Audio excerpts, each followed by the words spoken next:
급여소득자의 수입을 계산하는 가장 원칙적인 기준은 이제 전년도 근로소득 원천징수 영수증입니다. 이거는 국세청 홈택스에 들어가면 발급받을 수가 있어요. 여기에는 내가 작년 1년 동안 받은 급여랑 상여, 수당 같은 게 다 나옵니다. 중간에 직장을 옮겼으면 옮긴 직장별로도 다 확인이 가능해요.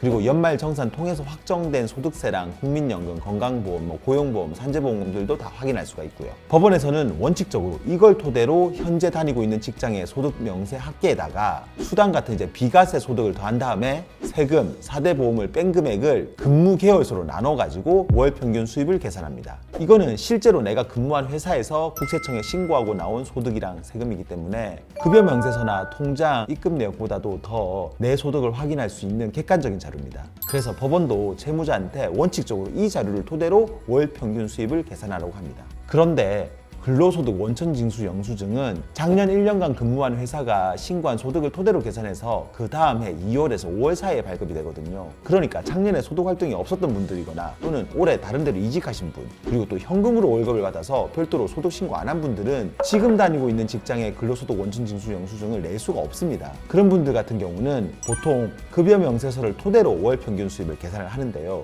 여기에도 상여나 수당, 식대, 기타 공제금 같은 게 다 적혀 있어요. 법원에서는 급여 명세서에 적혀 있는 이 보수 총계에서 세금, 4대 보험, 그리고 노조 회비 정도를 공제한 금액을 근무 개월수로 나눠서 월 평균 수입을 계산합니다. 여기서 주의할 게 내가 사내 대출을 받아서 매달 월급에서 자동으로 빠져나가는 직장 대출금이 있다면 이 돈은 원칙적으로는 공제가 안 된다는 겁니다. 그러니까 내 통장에 실제로 들어오는 돈으로 계산하면 안 되고 법원에서 공제되는 거랑 안 되는 거를 하나하나 따져봐야 정확한 계산을 할 수가 있습니다. 그런데 만약에 앞에서 말씀드린 원천징수 영수증이나 급여 명세서도 없다, 이런 분들은 그럼 어떻게 하면 되느냐? 실제로 소규모 회사 같은 경우는 급여 명세서 안 주는 것도 있고 아르바이트 하는 분들은 처음부터 이런 걸 요청하기 어려운 경우들도 많아요.